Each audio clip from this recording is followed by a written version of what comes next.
Ok, estamos ao vivo. Sejam bem-vindos a essa primeira live do Filosofia Cósmica. E hoje o assunto é muito importante, é um assunto relacionado à energia pessoal de cada ser humano. Às vezes você anda pela rua e você vê pessoas num verdadeiro estado de abandono e você se pergunta, por que essa pessoa está assim? Por motivos financeiros, por motivos sociais, muitos por motivos psicológicos, outros por motivos de vícios e outros porque realmente se abandonaram. E para falar sobre isso, eu convidei hoje o fundador da filosofia criticista aqui no planeta Terra, Adilson Teixeira de Godoy, mais conhecido como Adilson Godoy, grande pianista, compositor e um médium de mão cheia. Seja bem-vindo, Adilson, à nossa live. Olá, Claudinha. Nossa, que bom conversar com você, hein? Puxa, eu nunca pensei que eu ia fazer uma live com você, né? Já fiz live, já fiz live tocando, bastante live tocando piano, né? Falando de música e tal, mas colocando as coisas assim como você colocou, está colocando nessa nossa primeira conversa, sobre o poder energético, essas coisas, a gente nunca conversou disso. Eu sei que você gosta, que você tem o seu site, Luana, né? Você filosofia cósmica, você é uma estudiosa dessas coisas. Faz muito tempo, eu quando conheci você, já tem quase 10 anos, você já mexia com essas coisas, já lia sobre as coisas que as pessoas mandavam para você, uma vez até você me mostrou umas apostilas para saber o que eu pensava a respeito e tal. Nós trocamos, perdão, uma ideia sobre essas coisas todas. E para mim o que foi mais importante nesse nosso encontro foi, eu conheci você lá na Ordem dos Músicos, e eu tinha que colocar o meu material de espiritualidade na internet. Eu tinha só um blog lá, feito por uma amiga, uma pianista também, e a Valdirene Nisco, ela fez esse material para mim e disponibilizou na internet, para eu ir colocando coisas e tal. Aí eu preciso falar isso na abertura para saber como é que a gente se cruzou, né? Aí um amigo meu na hora dos músicos falou que você fazia site, você editava vídeos, e eu tinha um monte de vídeos do programa que eu tinha na Rede Vida de música. Aí mandei tudo para você, e aí mandei os textos. O que mais me encantou foi quando você ligou para mim e falou: olha, eu não vou postar esses textos seus, não, Adilson, porque eu não sei se você registrou isso, se isso está protegido pela lei, essa coisa toda. Eu falei: não, está, mas vamos deixar isso então para depois. Foi aí que a gente trocou as primeiras ideias, você começou a fazer a leitura. Através da leitura dos textos, você começou a se interessar pelo pensamento criticista, e aí a gente foi trocando umas ideias e tal, e acabamos entrando num trabalho grande, né? Que está até... Eu estou até feliz, porque está ganhando uma divulgação grande. A gente tem o nosso site, está no Google, já está com bastante visualizações, passou de 20 mil visualizações, as pessoas estão se cadastrando lá para entrar no nosso blog.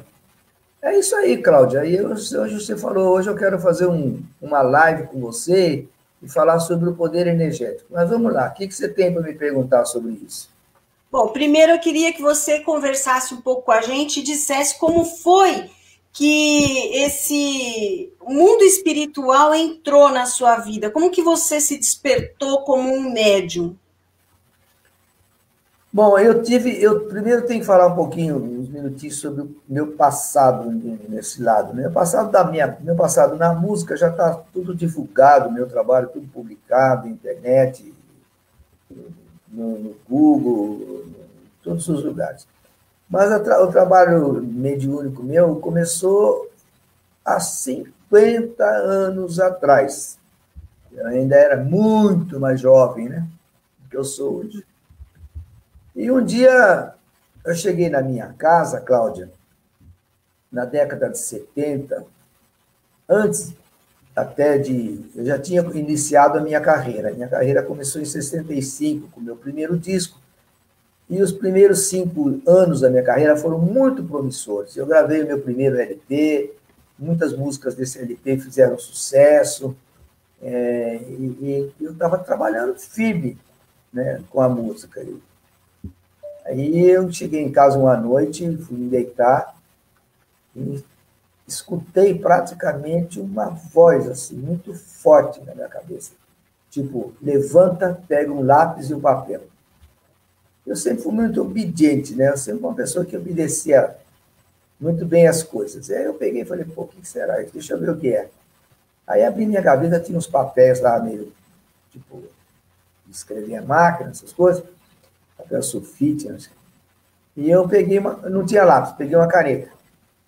Aí eu segurei uma caneta, esferográfica, eu acho, e comecei a minha mão, senti um impulso na minha mão estranho, assim que tinha alguma coisa mexendo. E eu soltei a caneta e segurei aquilo. E ficou girando, fazendo espirais assim. Pegava um ponto, ficava girando, depois simulava algum desenho que eu não sabia o que era. E essa foi assim a primeira manifestação psicográfica, né? Era uma mediunidade mecânica no começo, mecânica. Aí o meu irmão, o Hamilton e o Hamilson, o Tuca, para nós, né, mais íntimos, falou, Adilson, que é isso aí, meu? Eu falei, cara, não sei o que é isso aí está me preocupando, eu não queria me meter nessas coisas, eu já tive um problema sério de religião com um padre, quando eu tinha 14 anos de idade, mas não é nada com relação a essas coisas de padre de hoje, não. É teologia mesmo, eu já não acreditava em muita coisa, tinha dúvidas, aí o que ele me falou não me convenceu, eu falei, bom, o mundo vai mostrar o meu caminho, né? O mundo vai contar o que será de mim, da minha vida espiritual, porque a minha vida de música já está bem encaminhada. E aí eu encontrei uma família Camargo, eu conheci uma filha do professor Camargo, a dona Meire, Silvia Maria, menina ainda, ela cantava com o violão dela, uma vez ela foi para o meu programa de televisão, que eu tinha na TV Celso, e ela começou a cantar, a gente foi se entendendo, e a gente começou a namorar. Aí ela comentou com a mãe dela, e o pai, eu tive uma conversa com eles me disseram, Adilson, essa coisa é muito séria, explicaram sobre algumas coisas que tem do espiritismo, tem que tomar cuidado com mediunidade, e me levaram para a Federação Espírita, aqui em São Paulo, para eu começar a fazer os meus treinamentos de psicografia, para saber no que ia dar aqui, tá? Aí eu fui lá, me apresentaram o professor São Marcos, grande professor de violão, e pai daquela grande violonista, Maria Lívia São Marcos. Ela nem viveu no Brasil, viveu mais fora do Brasil, concertista de violão. E esse negócio da música vai ajudando a gente a se aproximar. Aí eu fui, comecei a fazer uns treinamentos com ele. Aí depois, por causa da música, eu conheci o Jorge Resine, que era da Federação Espírita, médium também, e ele falou que recebia intuições musicais de vários compositores, e trouxe lá um gravadorzinho para eu ouvir, começou a cantar um monte de músicas. Eu falei, o que você quer fazer com isso, Resine? Ele falou, eu quero que você tire essas músicas aqui, que eu quero gravar um disco chamado Compositores do Além. E aí ele tinha temas que foram ali ditados, musicalmente ditados, ou cantados por Noel Rosa, muitos compositores antigos. Pô, eu peguei o gravador dele, tinha vários temas, e comecei a tirar ele e nomenclaturava. Isso aqui é fulano de tal, isso aqui é... Bom, resultado, Cláudio, deu um trabalho danado, viu? Putz, até porque ele cantava desafinado. Eu falei, pô, será que você escolheram um cara desafinado para passar a música? O espiritual é assim mesmo, eles pegam quem não tem talento. Eu falei, tá bom, então vamos ver. Aí eu fiz os arranjos desse primeiro disco, saiu um LP, meu irmão também me ajudou, o Tuca, a fazer esse, o Hamilton. e chamei os compositores, os cantores da época, o Zé Luiz Maziotti, chamei a própria Silvia, chamei outros cantores, eu também gravei cantando. Nós fizemos um disco bonito desse compositores do além. Dentro da Federação Espírita ficou mais fácil. Eu conheci até o Chico Xavier, uma vez teve uma reunião, pediram para eu tocar para ele no Clube Holmes, se não me engano, não, no Casa de Portugal. E eu sentei na mesma mesa com ele, essas coisas, assim, essas proximidades, e conheci pessoalmente.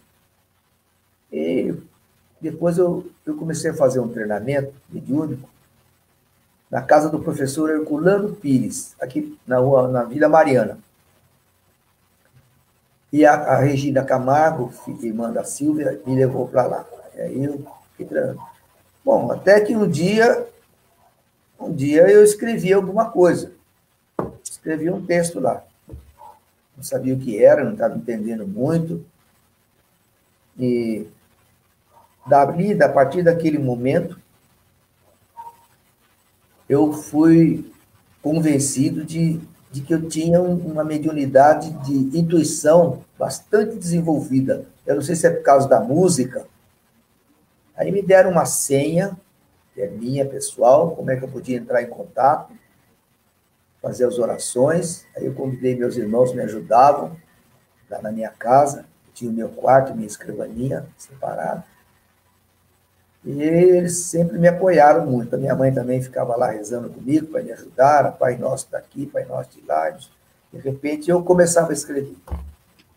Aí me disseram que tinha uma ordem espiritual, no plano espiritual, de sacerdotes que tinham uma mensagem para passar e se eu estaria disposto a pegar esse compromisso espiritual. Eu estava no melhor momento da minha carreira. Né? Eu não quero, não. Essas coisas trazem compromisso, você tem que ficar ligado nisso, depois se não fizer, aí pode acontecer coisas que não te tragam muita felicidade. Quando começa a me pressionar, eu caio fora. Aí eu conversei com o Hamilton falou, não, Adil, é diferente. O Hamilton nessa época, ele era palestrante lá do centro nosso, que eles tinham, Casa do Centro da Mata, ele fazia evangelho no centro. Não, o negócio é assim, assado e tal. Aí eu falei, tá bom, deixa eu marcar. Aí marquei uma data. Quarta-feira, às 9h da noite. Quarta-feira eu estava lá. Me fizeram um pedido que eu não comesse carne, que eu não fumasse, ficasse o maior tempo possível em jejum. Eu me lembro que eu almoçava e tomava um copo de leite, qualquer coisa, lá pelas 7h, e ficava aguardando. Aí me deram a senha, eu fiz as minhas orações, quando eu falei a senha, pá! A caneta começou a rodar e eu comecei a escrever. Coisa mais estranha, viu, Cláudia? E você, Adilson, quando você começou a escrever, qual foi a primeira mensagem assim que eles mandaram para você? Primeira mensagem. Engraçado, antes disso, a sintonia com essa corrente espiritual. E quem é espírita sabe isso. Quem não é espírita não acredita nisso. Então, não estou falando para quem não acredita. Estou falando para quem, pelo menos, tem noção, né? Você malhar em ferro frio é a pior coisa do mundo. Você se machuca e não acontece nada. Mas os espíritas, os que são espiritualistas, essas pessoas assim, eles conseguem entender a possibilidade de comunicação. E veio a primeira pergunta. Eles escreveram a primeira pergunta e eles deram a resposta também. A primeira pergunta foi assim: por que Deus não acaba com a influência do astral inferior no universo, se ele tem poderes para tudo? Bom, aí veio a resposta. Página e meia de resposta. Que é muito complicado. Realmente muito complicado. Falava em magnetismo, em força magnética, eu não entendia muito bem aquilo. Mas eu não contestei. Na outra semana, marquei as quartas-feiras, 9h da noite. Na outra semana veio uma segunda pergunta por conta de uma resposta da primeira pergunta. A primeira pergunta deixou uma pergunta em questão. Eu coloquei aquela segunda pergunta em questão e eles vieram e responderam aquela segunda pergunta também. Bom, eu acho que isso estava fazendo parte de uma preparação. Isso aconteceu em 1970 para 71. Eu fiquei um tempão, uns meses na federação, fazendo treinamento e tal, estudando o Evangelho segundo o Espiritismo, para poder me preparar, para poder entender, porque a minha formação filosófica é em Direito e em Música. E eu tinha feito um curso de teologia lá na minha cidade de Bauru, quando eu tinha 17 anos. Eu saí na metade do curso, o Hamilton continuou. Eu saí porque eu não concordei de novo com o padre. Meu problema sempre foram os padres. Discutia teologia com os caras, falei, isso aí não tem lógica, meu. Isso é um absurdo. Como é que vocês pregam uma coisa dessa aí? E aí preferi sair fora do que ficar contestando. Então, lá no futuro, eu fui saber por quê. E aí, o que aconteceu foi que eu fiz, acho que 39 questões com 39 respostas. Eu acho que essas questões e essas respostas foram diretamente para que eu pudesse compreender um pouco aquilo pelo qual eu deveria escrever no futuro. Que eu nem sabia, viu, Cláudio, que ia dar. Você entra num negócio desse, sério, eu fiz sério, porque na realidade eu tenho uma coisa comigo, eu não faço nada em brincadeira quando se trata de estudo, quando se trata de música, quando se trata de qualquer coisa que eu resolvo, eu acho que peguei isso do meu pai, sabe? Fazer as coisas sérias, com seriedade. Pega e leva até o fim. Não larga o carrinho no meio do caminho para as pessoas empurrarem. Você pega e leva. Se não puder, dá um jeito, passar para outro, fazer qualquer coisa. E toda a minha vida empresarial foi assim também. Eu pegava uma coisa para fazer e levava até o fim. Até consolidar. Pegava outra até consolidar. Até consolidar. Pô, eu não via fim nesse negócio. Quando eu estava com 20 anos de psicografia, com um material incrível, um monte de cadernos, eu reuni um grupo de pessoas e amigos meus, pessoas, para poder estudar esses textos. Eles me ajudaram muito, era um grupo de moças e os rapazes, para poder ver, vocês vão me pesquisar para saber se essas coisas que eu escrevo, a apostila, eu passava limpo, fazia tudo, e tinha gente que me ajudava a passar limpo, naquela época já. Vocês leem, depois vocês encontram isso aí, por aí, espalhado em alguma filosofia. Porque o que mais tem no planeta hoje é filosofia espiritualista, religiosa, teosófica e tal. E eu também comecei a estudar as correntes religiosas junto com eles. Resultado, não tinha nada escrito nessa linha. Na realidade, eu não estava plagiando ninguém. O ensinamento vinha de uma fonte que eu procurei não saber muito quem é no começo, mas depois eu fiz uma pergunta, depois de um tempo, logo no começo, eu falei, escuta, essas coisas que eu escrevo, o que é? Da onde que vem isso aí? É de nave extraterrestre? É conhecimento extraterrestre? Naquela época não tinha tanta coisa de extraterrestres comunicando nada como tem hoje. Você mesmo é uma pesquisadora dessas coisas aí. Você me falou. Eu adoro esse assunto. É uma das coisas que você corre atrás. Você tem uns guias extraterrestres aí que você segue, não sei o quê, você sabe. Eu falo para você que você é corajosa, né? Então, a Claudinha é corajosa, ela entra em cada uma, mas entra convicta, né? Aí eu perguntei, olha, o que é isso aí? De onde é que vem isso aí? Que da minha cabeça não vem, isso eu tinha certeza absoluta. Eu não tinha preparo espiritual, nem condições de raciocinar naquele nível que os conhecimentos chegavam. Eu mesmo conversava com meus irmãos, pô, tem que estudar um pouco de física, porque minha formação é em humanas, em física, um pouco de química, um pouco de plasmaticidade, eletromagnetismo. Eu comecei a ler esses livros, para poder, então é mais ou menos isso, então é mais ou menos aquilo. As pessoas que conviveram, os irmãos, são testemunhas de tudo, né? Sim, mas agora vamos lá. Os temas que esses guias todos passaram para você, que foram psicografados ao longo do tempo, eles falam, pelo que eu tive lendo, eles falam sobre energia e qual o comportamento da energia, não é isso? Porque na realidade, Cláudia, se você pensar, tudo que se move tem energia, tudo. Nada existe sem átomo.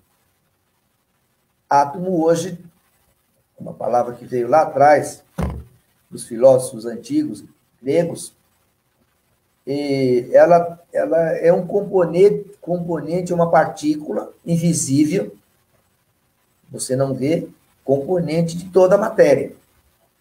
Então, tudo o que existe tem vibração. Tudo o que você pega tem energia. Esse caderno aqui está todo cheio de átomo para fazer essa folha, tudo isso. Como é que essa força se comporta? Só naquilo que você vê ou se comporta dentro de você? Onde está essa energia atômica? O que é a bomba atômica? Todo mundo sabe. Juntou um átomo com o outro, pum!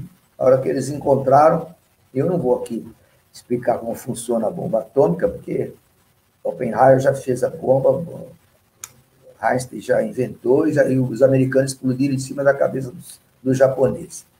Matou muita gente. Então, não uma vez, duas. Então, o que aconteceu? Dentro dessa linha de pensamento, de ensinamento que eu comecei a estudar, eu vi que esse potencial energético que constitui todos os elementos que formam os corpos físicos definidos, está dentro da gente. É uma energia que veio com a gente. É uma energia que ela é como? Ela é espiritual? Ela é mental? De que maneira que ela se manifesta? Ela se manifesta através do poder da expansão, a partir do momento que você adquire consciência de que ela existe. Quando você adquire consciência, a consciência cria campos, né? Espaços energéticos, campos de energia. O poder da consciência, da lucidez, daquilo que você descobre como consciência. E ela consegue ativar esses campos energéticos, essa força energética que está dentro de você. Tanto assim que a ordem classicista fala Deus, energia, fonte de sabedoria, céus energéticos de cor e luz, de força e vida, de campos e ondas, de eletrificação, de magnetização. São propostas, são salmos, que a gente fala de salmos de fé energética.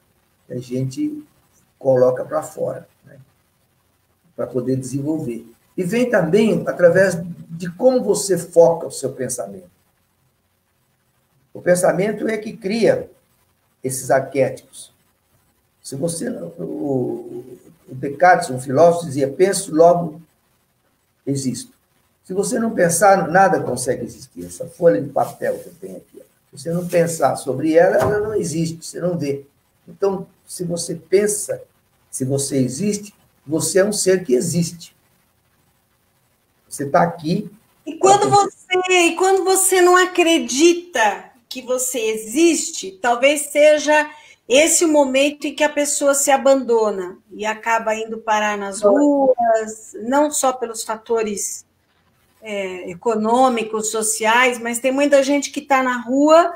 Uma vez nós fizemos uma pesquisa e identificamos como pessoas em situação de rua não temporária, pessoas em situação de rua efetiva, definitiva, que tinham até nível superior.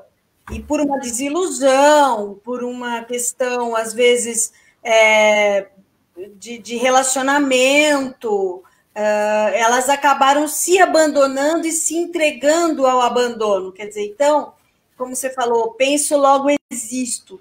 Será que essas pessoas que se abandonam e ficam em estado vegetativo nas ruas, completamente abandonadas, pessoas que têm todas as faculdades, tá? Eu não estou me referindo a pessoas com deficiência mental, pessoas com vícios, né? Porque essas pessoas que estão com algum tipo de deficiência e com vícios, elas não estão podendo utilizar do controle da própria mente, mas tem algumas pessoas que se colocam em situação de abandono.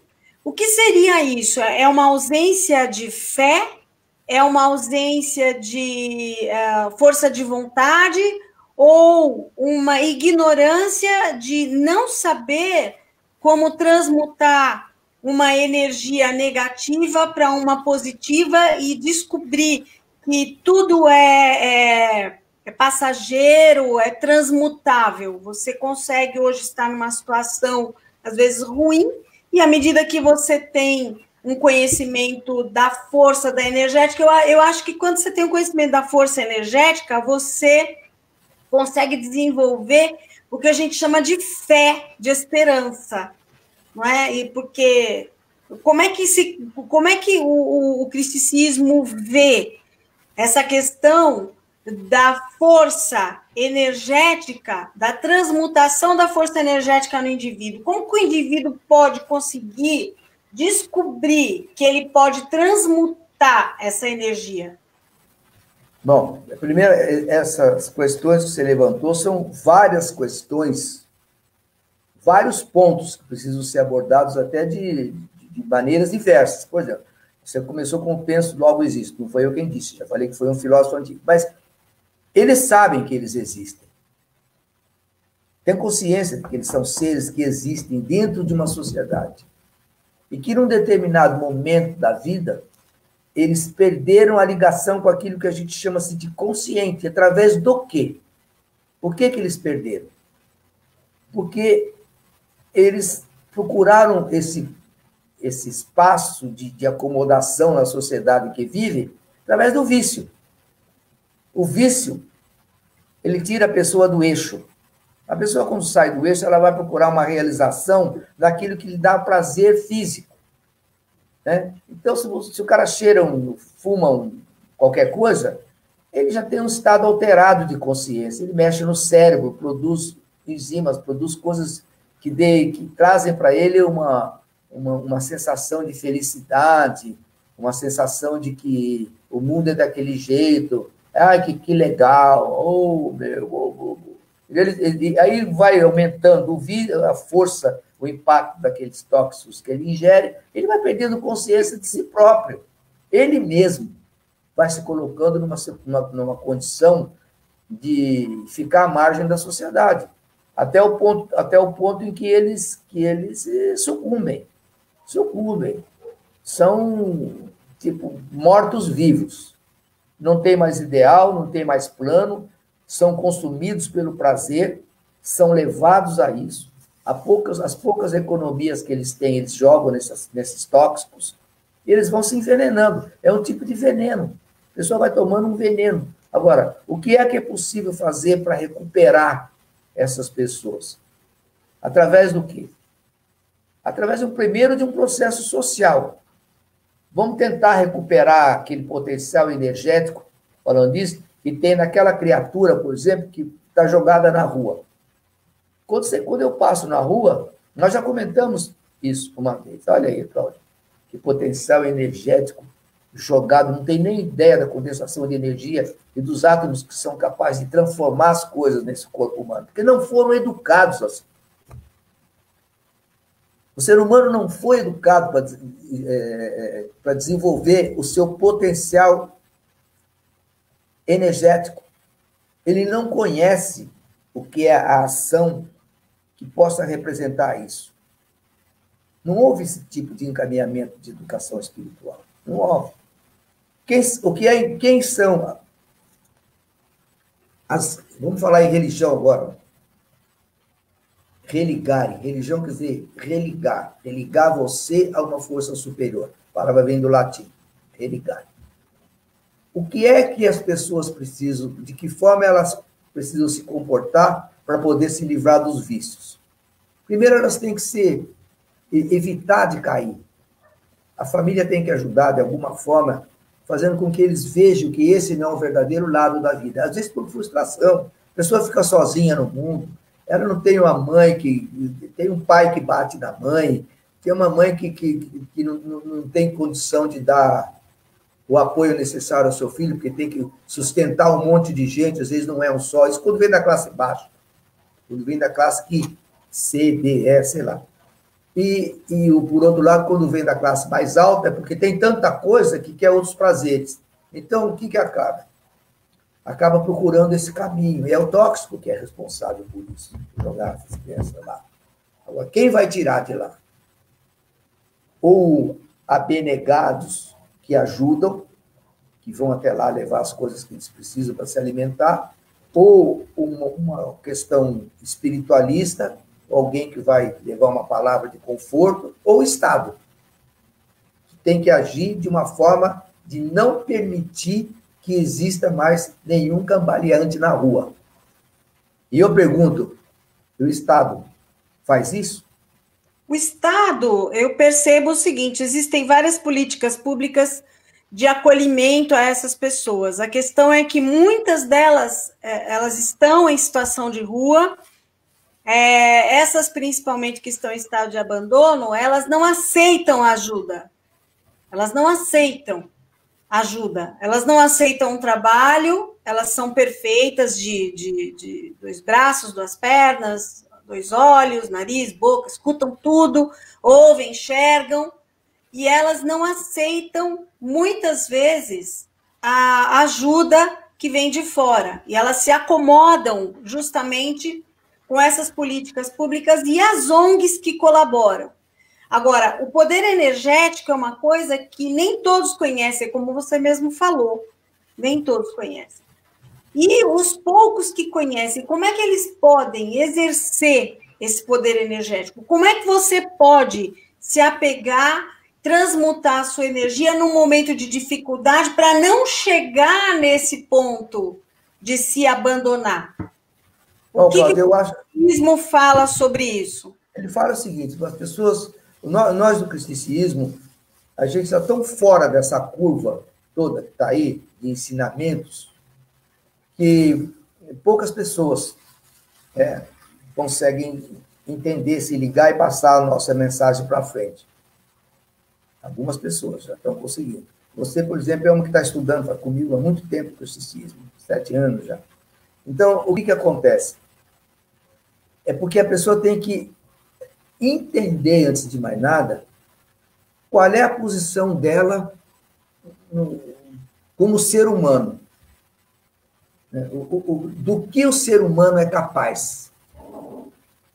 Se ele soubesse que o ser humano é capaz de ele mesmo, através do pensamento, através da meditação dirigida e regular, ele pode alterar as suas frequências vibratórias e buscar campos de energia mais positivos para ele poder desenvolver esse poder. São campos energéticos, né? Na ordem, nós chamamos isso de campos homologados, ou seja, campos onde todos os conhecimentos já foram atestados.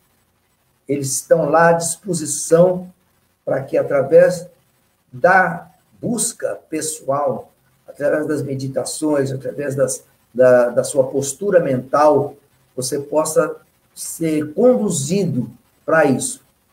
Aí você fala, pô, mas onde é que os caras vão buscar essa postura? Tem que procurar quem é que possibilita. Se você correr hoje pela internet vários sistemas, existem muitas propostas de meditação em vários caminhos filosóficos.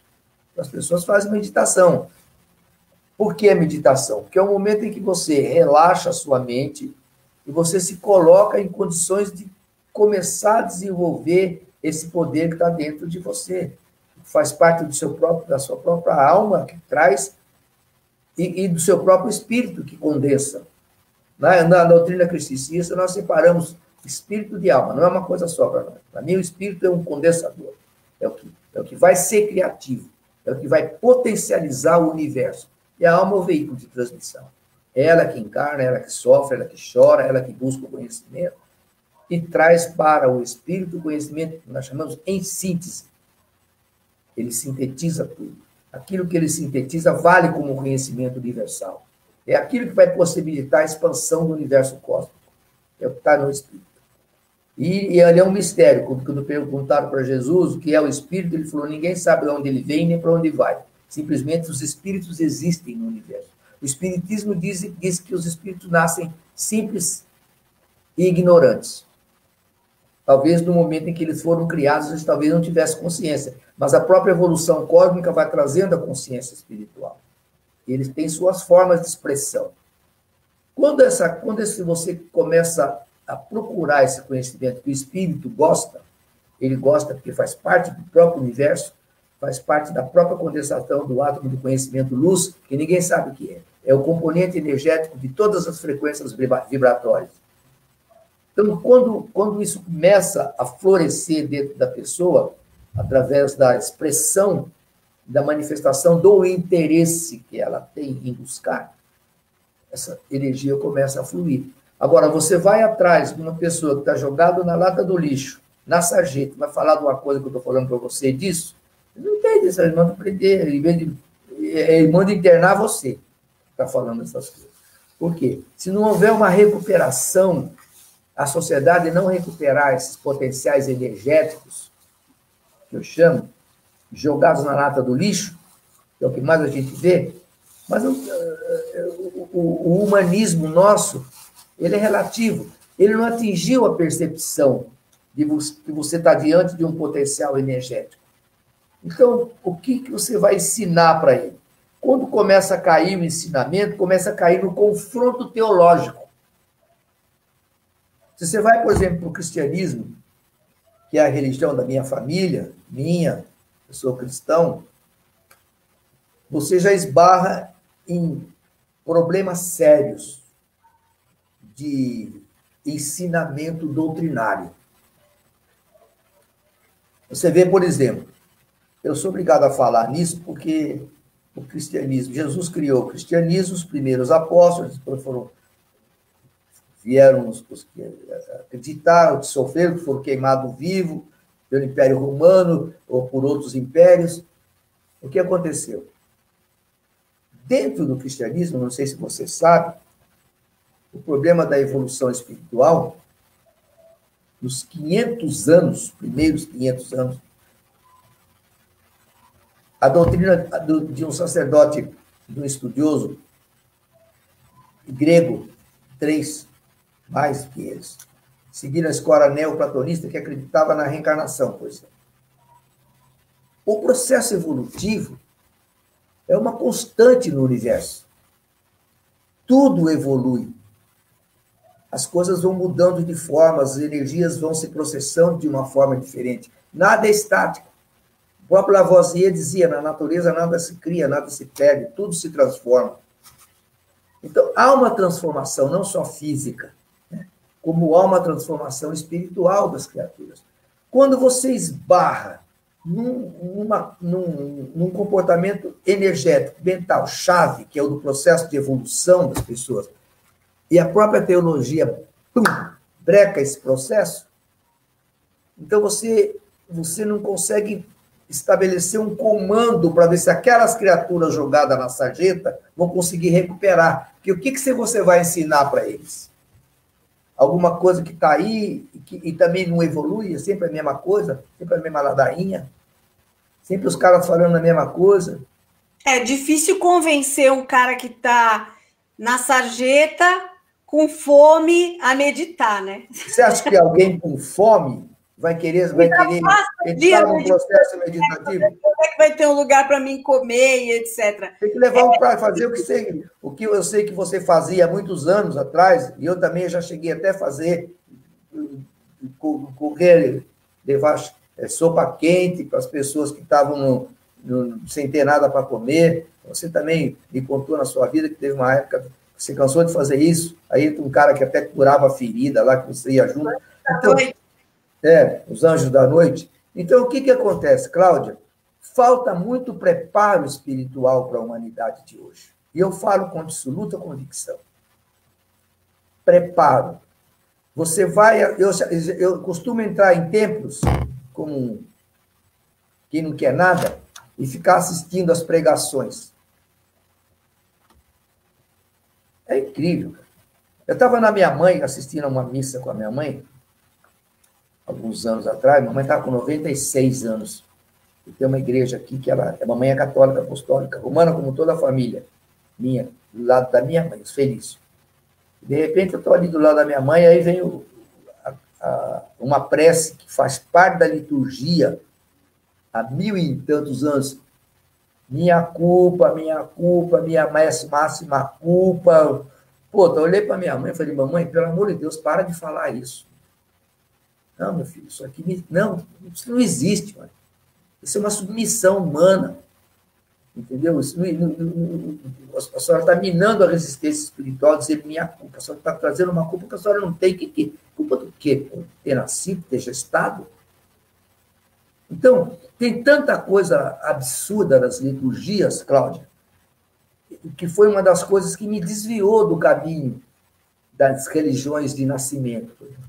A minha religião escolástica e clerical. Pô, quando eu tinha 16 anos, estava assistindo uma aula de filosofia, o professor de filosofia lá de Bauru, Padre Álvaro, eu não sei o nome dele, o Hamilton estava comigo nessa aula. E, entre outras coisas, eu ia para casa para fazer uma reflexão. Uma vez eu tive uma conversa com meu irmão lá na cozinha da minha casa, eu me lembro, eu cheguei às lágrimas, eu falei, Hamilton, eu admiro você estudar a teologia tão escolástica como você estuda, eu não consigo, isso não entra no meu coração. Eu vou sair fora dessa escola de teologia, porque eu não vou ser feliz aí. E eu até acho, Cláudio, que se eu tivesse acreditado na teologia cristã, que eu comecei a estudar muito jovem, porque nunca me desgarrei da fé, tem uma coisa estranha comigo. É um potencial de fé assim que eu estranho. Eu teria sido talvez um sacerdote. Mas a falta de lógica foi tanta que, quando eu entrei na faculdade de Direito, eu tinha 18 anos. Eu costumava... Bastava faltar um professor para eu ir lá para a biblioteca da faculdade, lá em Bauru. O que eu buscava lá? Que livro eu ia buscar? Livro de espiritualidade. Eu peguei a Suma Teológica de Santo Tomás de Aquino, com 18 anos, comecei a estudar aquilo. Eu queria encontrar uma resposta. Em nenhum lugar, aquilo que eu pretendia, eu não estava. Parece que Deus estava me preparando para uma outra coisa que não fosse nada daquilo, só que eu não sabia. E quando você recebeu as primeiras psicografias, eles se apresentaram para você como membros da Ordem de Melquisedeque. Quem foi Melquisedeque? Isso aí você tem que estudar, viu? Porque é uma figura tão enigmática na Bíblia. Está na Bíblia. Melquisedeque foi aquele a quem Abraão pagou o dízimo. É o que está no Antigo Testamento. Ou seja, ele teve um confronto de tribos ali, buscando Lote, procurando Lote, que era da tribo dele, que era um parente, um primo, filho, sei lá. E ele chegou vencendo aquela guerra com os reis que juntaram, e ele foi recebido pelo rei de Salém, que era um espaço, um lugar, essa pessoa reinava, que chamava Melquisedeque, rei da sabedoria. Está lá na Bíblia, no Antigo Testamento. E ele que ofereceu a ele o pão, o vinho, uma liturgia da época que até o cristianismo seguiu depois por conta do sacrifício de Jesus. Mas isso é uma outra coisa. Não. Diz que é a quem ele pagou o dízimo, né? Então... Abraão pagou o dízimo. Então, o pai da nação judaica. Ele era considerado como superior a Abraão. Superior. Ninguém paga dízimo para quem o peita ajoelha, presta respeitabilidade para quem é inferior. Entendeu? Você faz continência para o general, se você for soldado. Né? Você vai fazer com um cabo. Então, o que aconteceu? E no caso, a Ordem de Melquisedeque tem um colégio no plano espiritual? Então, eu vou explicar. Eu perguntei na época, foi a primeira pergunta que eu acabei não respondendo, né? De onde é que veio? E eu, quando comecei a fazer o trabalho, eu falei, eu quero saber o seguinte, onde é que vem isso aí? Extraterrestre? Do que é? Eu sei que da minha cabeça não é. Eles falaram, isso aqui vem de uma ordem espiritual de sacerdotes. eles têm uma mensagem para passar. Sacerdotes de que ordem? Da ordem de Melquisedeque. Eu nem sabia o que era isso. Nada. Nunca tinha estudado esse lado da história. Aí depois eu fui pesquisando, já respondi objetivamente essa questão, fui pesquisando e encontrei no apóstolo Paulo, nas cartas apostólicas, que Jesus Cristo, que era da casa de Davi, uma das 12 tribos de Israel, era um sacerdote que veio da ordem de Melquisedeque, que tem uma outra ordem que não é de Melquisedeque. Mas eu não quero entrar nisso, porque vai confundir muito e a pergunta é sucinta. Entendi. Isso fica para uma outra live. Aí o que aconteceu foi isso. Jesus era da ordem de Melquisedeque. É um sacerdote que veio da ordem. Ele veio para mostrar o lado contrário do lado bíblico, do Deus que castigava, olho por olho, dente por dente. Ele pregou uma outra face, né, da religiosidade, outra face de Deus, que era a face do amor, né, pelo semelhante, com todos os evangelhos que estão aí publicados, que são 4, mas na realidade eram muitos evangelhos considerados apócrifos. Por que foram 4? Porque São Jerônimo reuniu uma equipe de estudiosos na época e pegaram os 4 que tinham mais, que achavam que tinham mais qualificações, votaram esse evangelho e falaram, é esse, o resto queima. Acontece que alguns freis que guardavam esses escritos não queimaram, esconderam, até que acabou sendo achado em 46 um vaso cheio desses escritos. Mas isso é muita história, e para responder essa pergunta de por que essas pessoas que estão na rua não têm consciência do poder energético, porque eles também não foram educados dessa forma.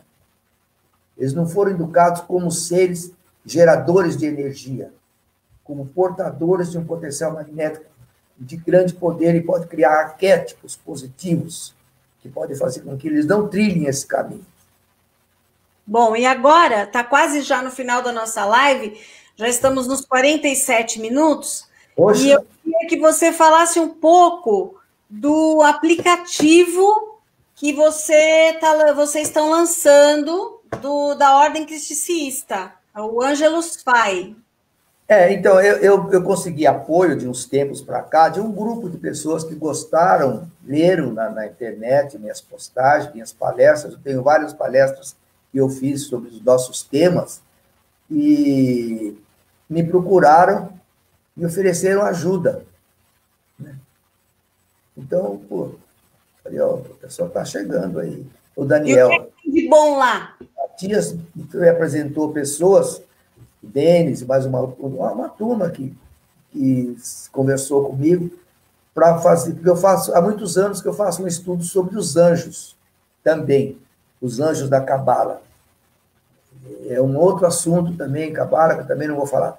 Então, cada anjo, nós estudamos, eles têm uma função. O anjo de nascimento, o anjo do pai, o anjo da mãe, eles são forças espirituais, e ninguém discute a existência dos anjos, porque está na Bíblia, no Antigo Testamento, está no Novo Testamento, está até na religião islâmica, e são forças energéticas inteligentes que se manifestam com algum propósito, passar mensagem. E eu fiz um estudo, o pessoal leu o meu estudo e sugeriu que eu montasse um aplicativo com os escritos dos 72 anjos da Cabala, aqui cada um representa e pode ajudar na vida pessoal das criaturas. Eles leram os textos, foi feito um resumo, porque tinha anjo que tinha 3, 4 páginas, fizemos um resumo pequeno para poder caber num aplicativo. O pessoal me patrocinou esse aplicativo e eu achei muito legal, porque chama Angelus Fai, Angelus, Angelus, um S no final. Fai é em inglês, né? FY, Angelus, H, você colocou aí, H, se quiser entrar para poder baixar. Quando a pessoa baixa... de bom lá? Olha, tem uma oração logo que a pessoa levanta da cama. Se ela pegar o celular dela e colocar ali, tem anjo do dia, o anjo protetor seu, temos, e música, e temas musicais para cada um dos anjos. Né? Eu compus e gravei no piano e toquei 72 temas para cada um dos anjos. São temas diferentes, né? Aproximadamente 2 minutos, 3 minutos, que leva mais ou menos o tempo da pessoa ler uma mensagem, pois normalmente a pessoa nunca lê uma mensagem em uma hora só. Ele passa um olho, depois ele volta em cima, porque tem uma reflexão. Enquanto isso, tem uma música do tema do anjo que está tocando. Quando acabou, ele aperta aquele botãozinho quadradinho, ó, tchum, e corta a música. Porque se não apertar, ela continua tocando. Ela vai tocar no dia inteiro. Você já tem que... E lá tem os links da meditação, para tudo. Para ouvir a música. E aí as orações também, né? Eu entrei para ver. Tem as meditações. Porque no curso desses anos todos, eu fui gravando as meditações em estúdio, de uma forma profissional. Você vê, o Oliveira Neto, já é falecido há mais de 10 anos, na década de 80, essas meditações já estavam prontas. Foram as primeiras coisas que eu recebi. E ele gravou todas as meditações para mim. Ficou só o culto energético, que é mais longo, porque ele já tinha falecido, que eu mesmo me incumbi de gravar, para deixar postado lá, como mais uma ação de fé. É isso aí, Cláudia. Caiu o Ângelus fala. Eu acho que o nosso primeiro... Tem também o seu site, né? O Filosofia Cristiceísta. Filosofia Cristiceísta. www.filosofiacristiceísta, que está aí, .com.br. Eu queria só concluir para dizer o seguinte: o cristicismo não é uma ordem filosófica contestadora que quer mudar a cabeça das pessoas, que tem finalidade de lucro. Tudo está sendo disponibilizado graciosamente, meus textos estão lá, vão sair em livro, agora, daqui até o final do ano, vamos estar com 2 livros de 300 e tantas páginas cada um, explicando a doutrina e explicando as meditações. Então, o que acontece é o seguinte: uma informação nova, provindas de uma única fonte espiritual, a ordem cristiceísta tem, no plano espiritual, um colégio sacerdotal. Porque antes dos sacerdotes encarnarem aqui, eles vêm com a missão de ser sacerdotes. Eles recebem a graça, né, de ser, talvez, escolhido. Não só pela graça, mas também por ter exercido, às vezes, em alguns casos, outras vidas sacerdotais. Então, já vem, mais ou menos, dotado daquela força. Porque uma coisa é a graça, outra coisa é o dom. São 2 coisas completamente diferentes. O dom, quando se manifesta, ele é fruto de um esforço que a criatura teve de desenvolver e, em determinado momento da vida, se manifesta como um dom. Você vê isso muito na música, né? Aquelas crianças de 5 anos de idade tocando piano, não sabe nem de onde vai o dom que eu acho que veio. Você e seus irmãos vieram com o dom. Orígenes, sacerdote que nós seguimos uma escola, um cristicismo, ele é neoplatonista, ele é cristão, porque nós falamos em Jesus, nos meus livros, exemplos, mas é neoplatonista. Nós acreditamos na filosofia de Orígenes e Clemente de Alexandria, Plotino, que foram os primeiros padres neoplatonistas cristãos, que acreditavam na transmigração da alma, e a igreja também acreditava, até 552, até apareceu o Concílio de Constantinopla II. Foi ali que cortaram a asa, por determinação do imperador Justiniano. Ele não queriam saber disso. Ele e a Teodora, esposa dele. Eles exerceram uma pressão sobre o Papa, prenderam o Papa e fizeram um concílio irregular e, pum, ceifaram a doutrina dos 3 capítulos, que é a doutrina Eles tiraram a reencarnação... Tiraram da igreja. Tiraram, não serve. Das escrituras ou da igreja? Não, eles tiraram a interpretação daquilo que Jesus falou. Mexeram. Jesus falou, para entrar no reino dos céus é preciso renascer ou nascer de novo. Foi um diálogo que ele teve com o sacerdote judeu, Nicodemos, que perguntou, mestre, o que eu preciso fazer para entrar no reino dos céus? Jesus falou para ele, és mestre em Israel e não sabe dessas coisas? Aquele que não entrar, não renascer da água e do Espírito, não entra no reino dos céus. Ele falou, mas como é que eu vou poder entrar na barriga da minha mãe? Vou ter que entrar na barriga da minha mãe já sendo velho? É aí que Jesus falou, és mestre e não sabe dessas coisas? Em verdade vos digo, aquele que não renascer da água e do Espírito, não entra no reino dos céus. Acontece que Jesus não veio para pregar reencarnação, nem nada. Ele veio ensinar uma outra coisa. O perdão, a salvação. Veio ensinar uma outra coisa. Até porque a reencarnação, que a palavra reencarnação só entrou na história por conta da reforma que Allan Kardec fez na França, quando ele fundou o Espiritismo. Porque o Espiritismo é uma religião que veio de cima para baixo. Porque Kardec era um intelectual. Tá? Ele era um intelectual, professor, aluno de Pestalozzi, um educador, e teve problemas sérios para fazer aquele pessoal da turma dele acreditar. Eu fiz isso aqui porque veio de cima para baixo. É aí que chegou na camada de baixo. Primeiro chegou na camada dos intelectuais, dos pesquisadores, dos holísticos, né, de pessoas que se converteram por achar que é possível a comunicação de entidades já desencarnadas com encarnadas, e isso é um conflito religioso muito grande. A reforma protestante, por exemplo, que houve, de Martim Lutero, ele protestou contra o clero, contra as indulgências. Tirou santo da igreja, ninguém mais tem que pagar nada para ir para o reino dos céus. Ele fez a revolução dele, instituiu na Europa, principalmente, traduziu a Bíblia para a religião, para a língua alemã, se não me engano, a primeira tradução feita. Mas ele não falou dos dogmas. Entendeu? Ele pegou o texto da Bíblia, ninguém vai adorar a imagem, não sei o quê. Então, acontecem essas coisas. Por exemplo, um sacerdote aí de uma igreja quebrou a imagem de uma senhora Aparecida, né? Por conta dessas coisas que eles colocam na cabeça das pessoas. Eu não vou discutir religião, porque o cristianismo não tem nada a ver com isso. É uma filosofia, tem um pouco de ciência, tem um pouco de filosofia, e tem também o seu ato litúrgico, que respeita as forças da natureza. Então, não é de fácil compreensão. Mas esse é um assunto para outra live.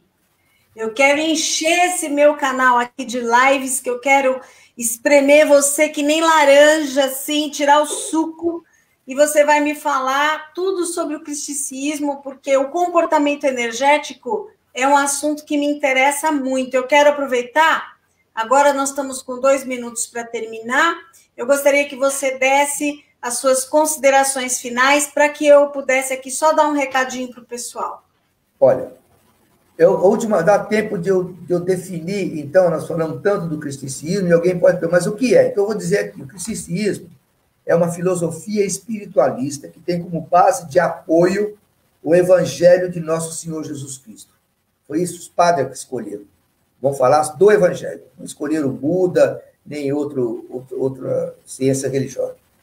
O seu conceito filosófico tem como objetivo de integrar o ser humano ao sistema crístico de expansão, dentro do processo evolutivo planetário, capacitando-o a atuar energeticamente a fim de transformar a energia negativa em positiva.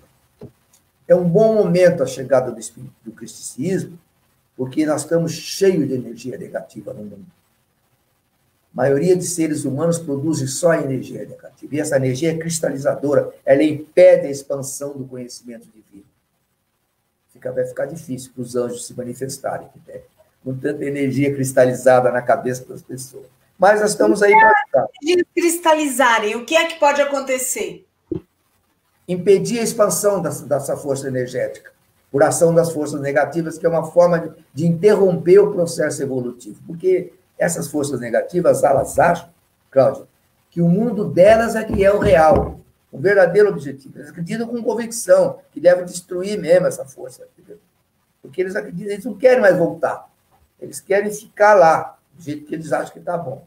Mas o processo evolutivo, ele tem que continuar. Senão, se houver interrupção do processo evolutivo, há a interrupção da própria evolução de tudo. É isso que as pessoas não precisam pensar um pouco, né? Estamos todos interligados, né? Completamente.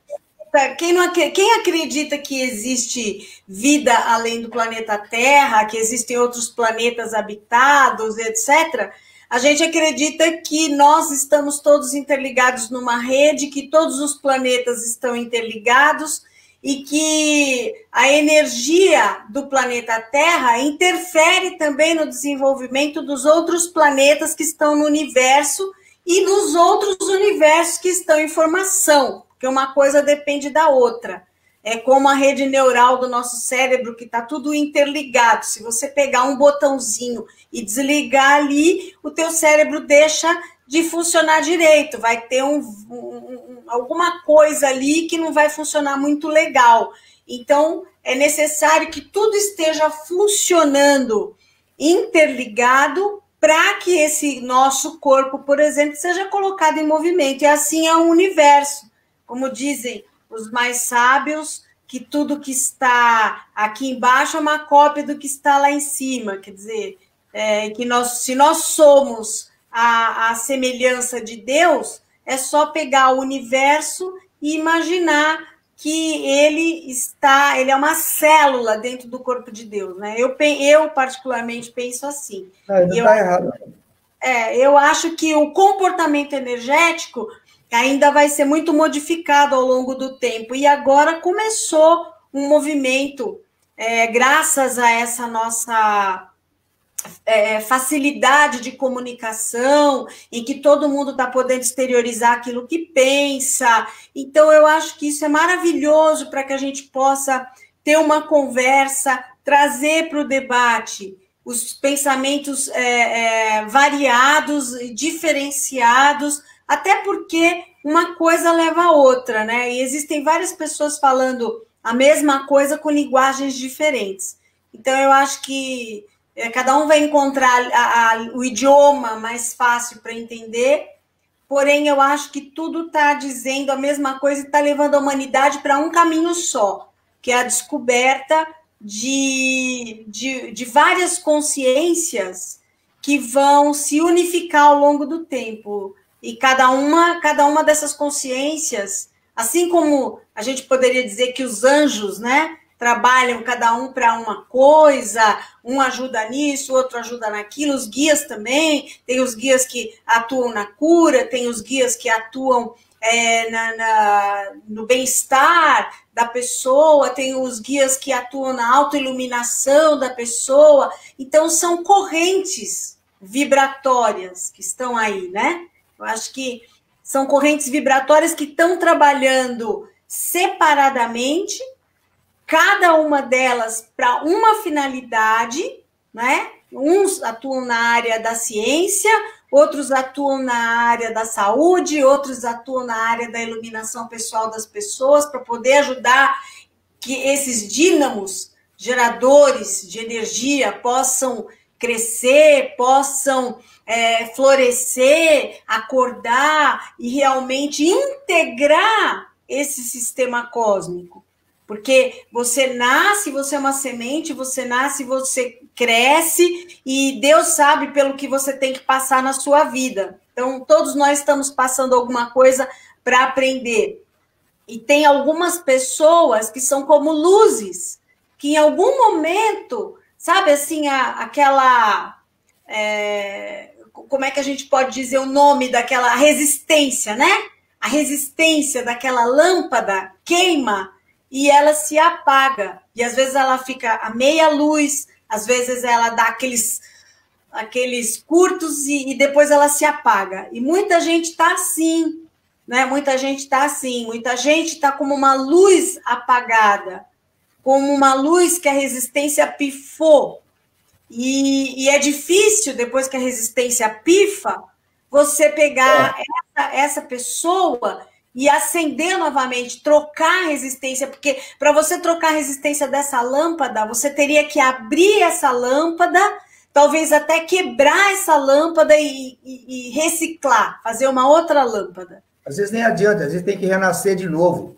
Então, a lâmpada está tão estourada que ela não... Inclusive esse negócio da lâmpada, só dar fazer mais uma adiantadinha para terminar a nossa live, né? Porque eu estou respondendo a pergunta, mas uma pergunta traz a outra, né? Então, é o seguinte, só você colocou bem aquele debate nosso do início, voltando no início, por que o poder energético das pessoas que ficam jogadas lá e ficam... É como uma lâmpada que está nessas condições, sem filamento.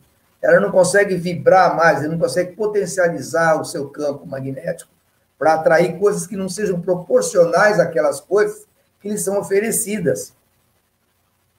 Não existe alguma outra coisa que satisfaça aquele corpo. Que praticamente a alma existe, porque ela nunca apaga, ela está lá, mas é uma luzinha fraca. Ela está mantendo a vida física só.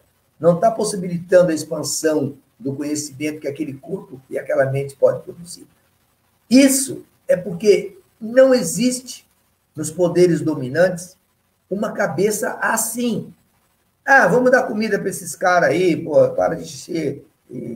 Não, vamos tirar isso aqui, porque aqui é um ser vibrátil, tem potencial energético de expansão de conhecimento. Então, ele é tratado de uma outra forma. Vamos matar a fome já está muito bom, deixa morrer. Entendeu? E é isso que a sociedade pensa. Não é a sociedade brasileira, não. Ainda existem espíritos elevados que vão lá para a África, aqueles médicos, né? Que são verdadeiros agentes divinos, vão lá para anjos encarnados, né? Vão lá para a África para ver se tira um pouco do sofrimento e da dor daquela gente. Porque enquanto continuar no nosso planeta esse poder econômico dominante, está restauradoramente dominante, nós vamos continuar tendo seres vivendo dessa forma. É isso que isso aí, ele abre o debate, assim, para a gente conversar sobre isso numa outra live, porque a questão, ela é ainda, eu penso que essa questão ainda é mais profunda do que isso, pelo fato de que, se você for olhar, é até uma questão cultural, tá? Eu estava fazendo uma análise outro dia, você pega o povo, por exemplo, do Oriente, você pega os orientais, principalmente os orientais que chegam aqui no nosso país, aqui no Brasil, você vê que, assim, é raro você ver um oriental em situação de rua. É raro você ver um oriental jogado numa sarjeta. E você fala assim, por quê? Bom, primeiro, a comunidade se ajuda muito.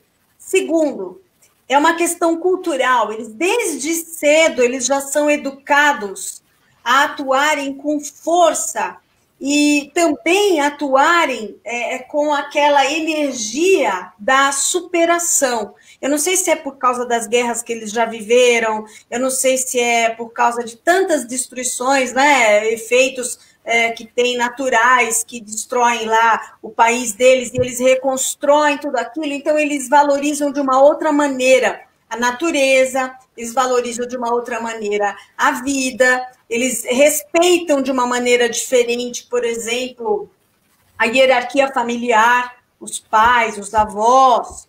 Você percebe isso nitidamente na cultura oriental.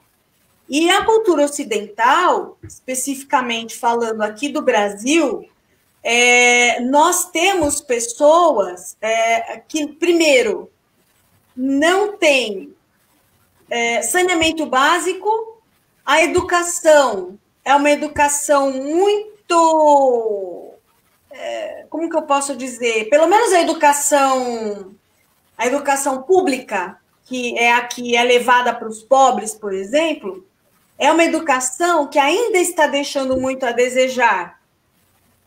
E a educação familiar, em consequência desta outra educação, também deixa a desejar. Então, nós temos pessoas que elas se envolvem com vícios, outra coisa, o combate ao tráfico de drogas, a venda de bebidas, há vários tipos que levam a pessoa a ter esse ou aquele comportamento. Ela proporciona para as pessoas uma facilidade maior de se entregar ao vício, de ser submetido a determinadas situações familiares, às vezes de agressões e abusos desde pequeno, que levam essa pessoa mais tarde ou a fugir de casa e parar na rua e acabar se viciando e ficar ali naquela situação, ou a falta, a escassez de oportunidade de estudo e de trabalho, a renda, que é uma renda muito pequena, hoje em dia ganha mais dinheiro quem está na contravenção aqui no Brasil do que quem está trabalhando honestamente. A gente sabe disso. Hoje em dia existem mais leis que favorecem a pessoa que está incorrendo em erro do que leis que favorecem as pessoas que estão fazendo a sua parte dentro da sociedade. Isso é muito difícil. Enquanto não houver uma mudança nesse sentido, nós vamos ver cada vez mais pessoas em situação de rua. Agora, existe também um grupo de pessoas que elas se acomodam na situação, largam a família. Eu estava vendo outro dia, eu estive andando pela Praça da Sé, Marco Zero de São Paulo. Eu não sei se quem vai estar vendo o nosso vídeo conhece São Paulo, mas deve ter muita gente fora de São Paulo, talvez não conheça. A Praça da Sé, antigamente, era o Marco Zero, era uma praça relativamente bem cuidada, bonita, e hoje é um depósito de pessoas em estado de rua, situação de rua. E a maioria dessas pessoas que estão lá são do sexo masculino, na faixa etária de 20 a 50 anos, e eu não entendo por quê, porque todos são perfeitos, braço, perna, fisicamente perfeitos, e estão ali naquela situação, dormindo lá, comendo lá, então eles vão vivendo o dia a dia deles dessa maneira, aceitando o que a prefeitura dá, o que a ONG dá, a roupa que a ONG dá, e não consegue sair daquela situação.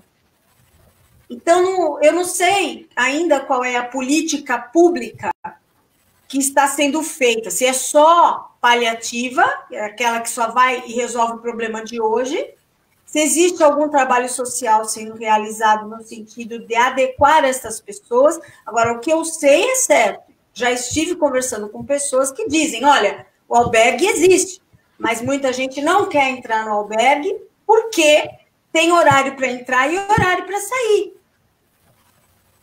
Então, as oportunidades existem, mas muitas pessoas, às vezes, se colocam numa situação de falta de fé tamanha que elas acabam ficando cegas e não conseguem enxergar a oportunidade e transmutar essa energia essa energia de acomodação, essa energia de deixa para lá, essa energia de tá tudo bem, eu vou morrer aqui mesmo, a energia até mesmo do vitimismo, sabe? Eu sou uma pessoa que não existo e eu vou ficar aqui e é isso que vai acontecer e tudo bem, seja o que Deus quiser. Então, tem alguns que realmente não tem como transmutar essa energia. Esses dias eu estava vendo um senhor idoso, sabe, em situação de rua, e eu, poxa, o que eu pude fazer? Eu não tenho como pegar esse idoso e sustentar, me responsabilizar por ele. Fiz uma oração por ele, pedi, falei, meu Deus do céu, olha por essa pessoa, porque o idoso dá para entender, né? O idoso, uma pessoa deficiente física, dá para entender, porque ninguém dá emprego para um idoso, ninguém dá emprego para deficiente físico, algumas empresas que são poucas, os cargos são concorridos, e dependendo da deficiência que a pessoa tiver, ela não consegue exercer determinada função, e ela fica ali dependendo realmente de outras pessoas. Mas se você for hoje na Praça da Sé, você vai encontrar inúmeros seres, centenas de homens, fortes, que estão ali com toda a condição física de transmutar essa energia, exercer algum trabalho. Muitos perderam o apoio da família porque não tinha jeito, sabe? A família tenta ajudar, mas a família vai até certo ponto e depois ela chega, poxa, não dá mais.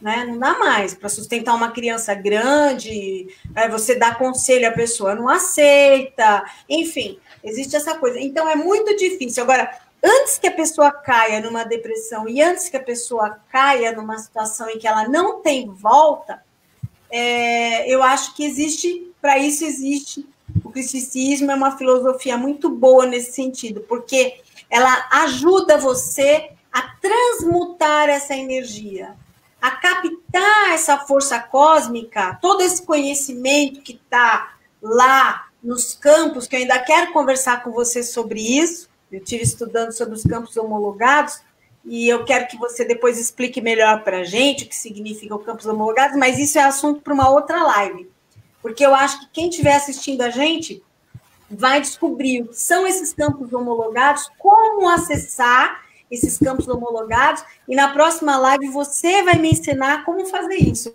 Tá combinado? Tá combinado, Cláudia. Obrigado, viu? Eu que agradeço a sua paciência. Gastamos fosfato hoje, né? No bom sentido. Não. Complicado.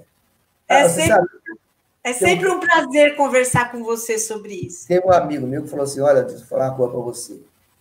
Se Deus não existe, então tudo é possível. Como eu acredito que Deus existe, então nada é impossível. Entendeu? Então, e é nessa linha que a gente anda. Vamos ver. Às vezes, se você conseguir convencer ou colocar no caminho de um trabalho espiritual que você faz durante toda a sua vida, uma pessoa, você nunca sabe o que resulta em uma pessoa, uma cabeça pode mudar o mundo.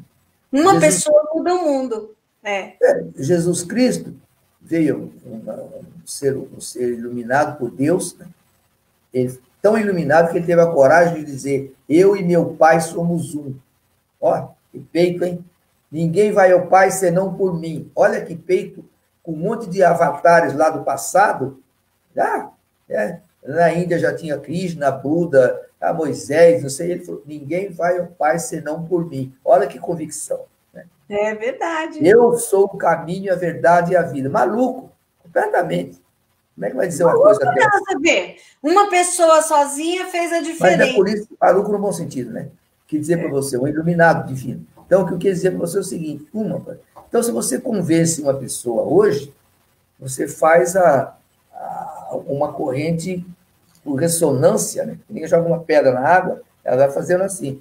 Você vê, um maluco encarnado arrumou uma guerra que matou 60 milhões de pessoas. Convencer um país por 2 vezes a voltar a uma guerra, que você sabe que aí você vê como é que é, né? A gente falando de uma pessoa. Esses personagens vieram para mostrar para a gente que cada um de nós pode fazer a diferença, né? Você vê aí, teve Jesus Cristo, tem o Allan Kardec, que depois escreveu toda a doutrina, logicamente que não foi sozinho, foi com a ajuda de outros médiuns, mas escreveu. Teve Chico Xavier, que fez um trabalho também. Todos eles foram um ponto de partida para a disseminação de uma ideia crística. Né? E eu acredito que o cristianismo vai ser uma dessas fatias aí também, que é uma filosofia, uma ideia que traz na pauta temas de comportamento energético, e que eu acho que esse vai ser o futuro da humanidade. É uma filosofia que ela vai passar a fazer muito sentido nos próximos 100 anos. Então, eu acho que isso é uma coisa que está só começando e tem um futuro muito longo pela frente. Então, e eu quero parabenizar você pela sua dedicação durante todos esses anos aí a esse trabalho, e quero conversar ainda muito com você sobre isso. Esse trabalho teve começo, teve meio, e 50 anos depois... 50 anos depois está chegando na porteira, né? Não Chegou tem. até na porteira. Agora você está chegando na linha de largada. Tem que abrir a porteira, né? Porque o cristianismo prega, Cláudia, a ação do ser humano por meio da meditação de integração de grau, que eu vou explicar depois, para o seu próprio aperfeiçoamento e participação dentro do processo evolutivo do planeta. Esse é o nosso caminho. Tá, então, desde já, eu quero que você aí diga para a gente qual vai ser o tema da nossa próxima live. Nós podemos continuar falando sobre o cristianismo. Mas eu quero um tema. O tema é a ação da meditação, da transformação mental das pessoas. Ok. Então, tá fechado. O próximo tema vai ser a ação da meditação na transformação mental das pessoas. Isso. Tá fechado, então. É aqui que vai mudar, que as coisas vão mudar, através disso aqui. Ó. Tá ok, então, Adilson. Então, fica com Deus, um abraço e até a próxima. Felicidades na sua coluna. Obrigada. Eu quero dar um recado pro pessoal aí, ó. Quem quiser saber mais das minhas loucuras, é só entrar no meu site filosofiacosmica.com.br. E quem quiser conhecer e falar mais de perto com o Adilson, pode entrar no filosofiacristiceísta.com.br. Então, fiquem com Deus e até a próxima, se Deus quiser. Um beijo grande para você. Está preocupado com o som? Vou dizer para você, o som está muito bom, viu? Ah, então tá bom, já fiquei feliz. Tchau. Tchau, Tadinha. Obrigado.